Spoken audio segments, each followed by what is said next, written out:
Bonjour, aujourd'hui j'ai envie de vous parler pour continuer les chakras du chakra de la gorge.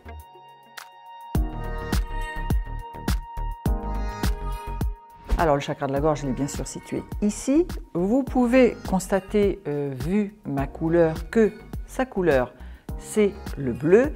Ça veut dire quoi? Ça veut dire que vous habillez en bleu, portez des pierres dans le bleu, alors on peut en citer quelques-unes, saphir, lapis lazuli, la tourmaline bleue bien sûr, l'aigle marine aussi bleu, la turquoise que j'allais oublier. Donc toutes les pierres bleues sont des pierres qui vont équilibrer ce chakra. Mais équilibre et déséquilibre, on en parle par la suite. Alors ce chakra de la gorge a un nom que j'aime beaucoup, il s'appelle aussi le centre de la pureté. Ah, la pureté. Eh bien pourquoi? Vous le savez, lorsque nous avons vu ensemble les éléments, on est parti d'éléments qui étaient assez denses, la terre, et on est monté vers des éléments qui deviennent de plus en plus légers. L'élément qui est associé au chakra de la gorge, eh bien c'est le son. Et donc le sens, ça va être l'ouïe. Et oui, le chakra de la gorge va vous permettre d'être dans votre vérité. Et le verbe, c'est s'exprimer. Exprimer qui je suis à l'intérieur de moi. Alors, il est évident que souvent, ce chakra peut être perturbé. Et il fonctionne un petit peu en binôme avec un autre chakra qui est le plexus solaire. Le plexus solaire, rappelez-vous, dans les précédentes vidéos, je l'ai dit, c'est l'estime de soi.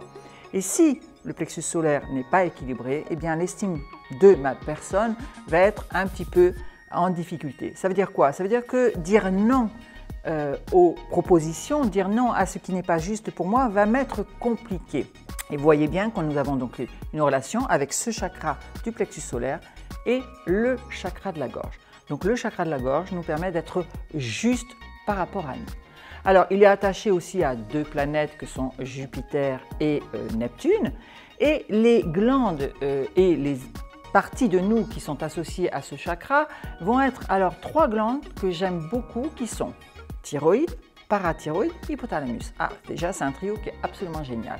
Thyroïde, n'oubliez pas, c'est la glande de la survie. Parathyroïde, c'est les glandes qui vous permettent d'être en mouvement. Donc, dans ma survie, je me mets en mouvement.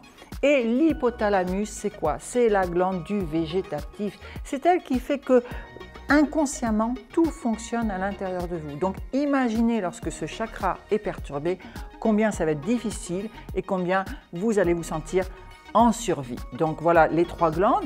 Les zones, eh bien sûr les cordes vocales, l'œsophage, tout ce qui va être la sphère ORL, puisque nous sommes dans un espace où il nous faut respirer.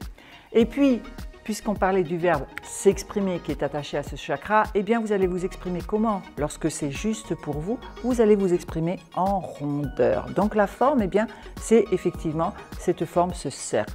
Vous savez, les diplomates, ils savent effectivement être toujours dans la rondeur. Ce qui est juste pour moi, je le prends, et ce qui n'est pas juste, je le renvoie. Donc, on a cette espèce de cercle vertueux qui est associé au chakra de la gorge. Alors à présent, on va voir ensemble qu'est-ce qui se passe lorsqu'il est équilibré ou lorsqu'il ne l'est pas, et qu'est-ce que vous pourriez faire pour pouvoir justement l'équilibrer. Ce chakra de la gorge, Vishuddha, que se passe-t-il lorsqu'il n'est pas équilibré? Si effectivement il est trop ouvert, en général vous êtes quand même sacrément arrogant, voire médisant. Vous êtes quelqu'un qui effectivement parle beaucoup, il peut être un petit peu marseillais, mais qui écoute certainement absolument pas, puisque c'est sa parole qui doit dominer. S'il est trop fermé, au contraire, vous allez être plutôt renfermé sur vous-même, vous allez être taciturne, vous allez avoir envie d'être surtout pas vu, mais surtout pas entendu, donc vous n'allez absolument pas vous exprimer, voire même vous allez bégayer. Si par contre, c'est un chakra qui n'est absolument pas équilibré, parce que ouvert et fermé ce sont des états, mais s'il n'est absolument pas équilibré, eh bien vous n'êtes absolument pas satisfait de tout ce qui se passe. Vous vous sentez constamment dans l'insécurité. C'est normal, n'oubliez pas, quand il n'est pas équilibré, je vous ai dit souvent, paf, on va avoir un déséquilibre au niveau du plexus solaire et les deux vont se combiner. Si par contre il est complètement OK, eh bien tout est fluide. Vos paroles, c'est un long fleuve qui s'écoule, vos mots sont justes, ils sont complètement en accord avec vous. C'est fluide, vraiment le mot qu'on devrait retenir par rapport à ce chakra, c'est la fluidité par rapport à l'essence qu'il y a à l'intérieur de nous. Alors qu'est-ce qu'on pourrait faire si nous sentons que notre chakra est perturbé? Eh bien, tout simplement, peut-être prendre des huiles essentielles. Vous avez donc la sauge sclarée, vous avez myrte et vous avez lemongrass qui peuvent être des outils intéressants. Je vous ai parlé tout à l'heure des pierres. Le son, c'est sol, hein, donc vous pouvez faire un sol avec A derrière, hein, donc un A légèrement ouvert. Vous pouvez, je vous l'ai dit aussi, chanter, faire des ohms, hein, donc ce son primordial qui va permettre effectivement de libérer ce chakra de la gorge. Et puis, vous pouvez aussi faire silence. Pourquoi silence? Parce que vous allez le mettre en repos. Vous allez, s'il est trop ouvert, arrêter de parler trop vite, hein, et de parler peut-être un petit peu pour ne rien dire, juste pour meubler l'espace. S'il est trop fermé, eh bien peut-être prendre le temps de mettre ce qui est juste à l'intérieur de vous pour que ça puisse s'exprimer. Donc faire silence, c'est se retrouver dans sa parole interne, hein, être à l'intérieur de soi pour pouvoir mieux s'exprimer à l'extérieur de soi. Ensuite, qu'est-ce que l'on pourrait faire? Eh bien, on peut chanter, tout simplement. Hein, on peut écrire, c'est très important, écrire ce qui nous vient naturellement et poser sur papier pour pouvoir mieux l'exprimer ensuite. Donc voilà différentes choses que vous pourriez faire pour équilibrer ce chakra.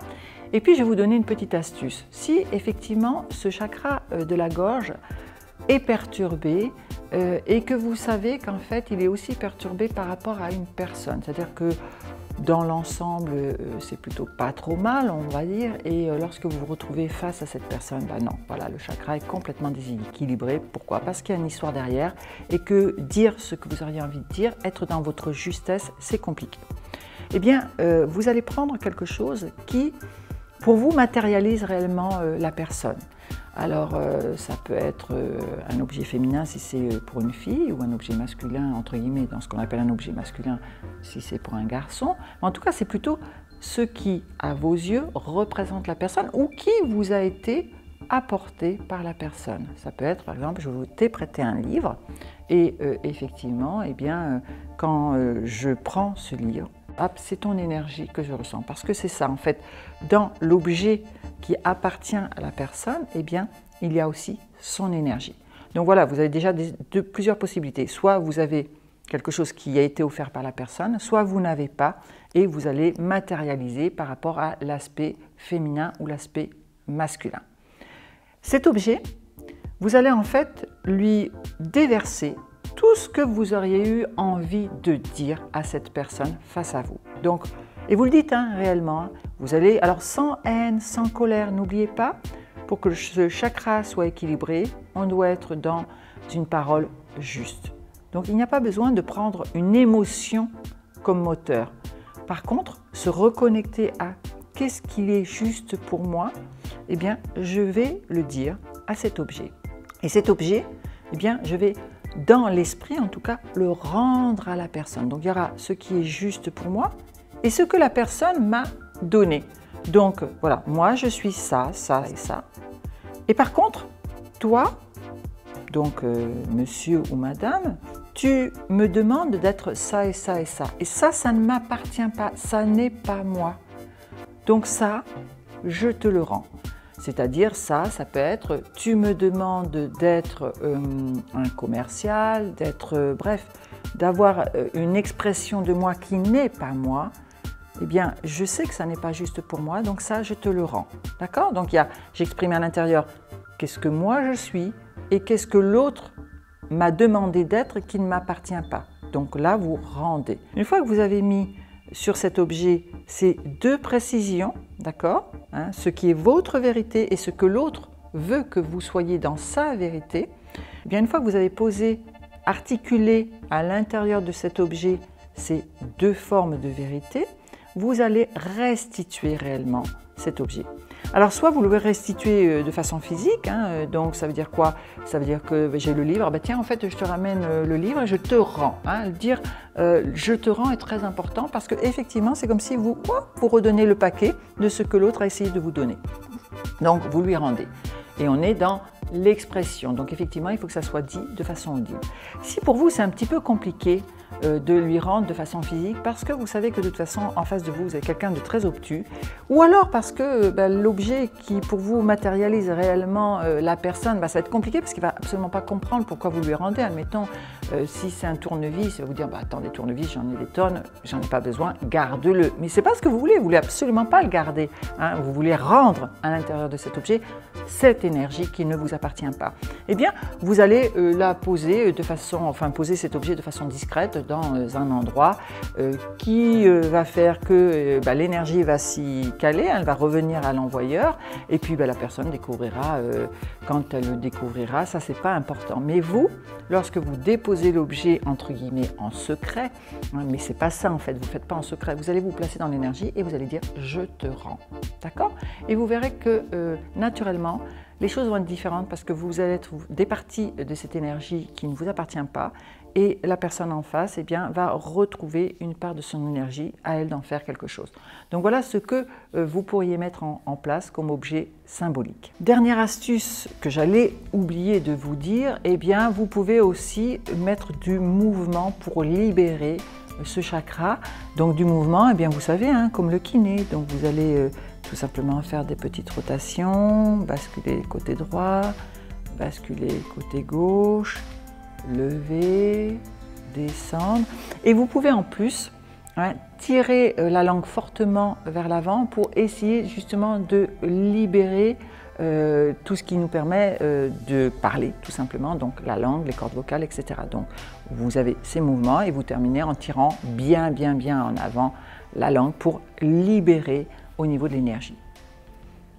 Vous avez compris, Vishuddha, c'est oser exprimer sa vérité dans un discours très fluide, ne pas avoir peur de ce que les autres peuvent penser, dire de vous, c'est savoir exprimer calmement, franchement, avec beaucoup de douceur et de simplicité. On est dans cet état de fluidité qui nous sommes et tout simplement le vivre après. Donc Vishuddha, c'est l'expression de soi dans sa pureté. Voilà pour ce chakra de la gorge.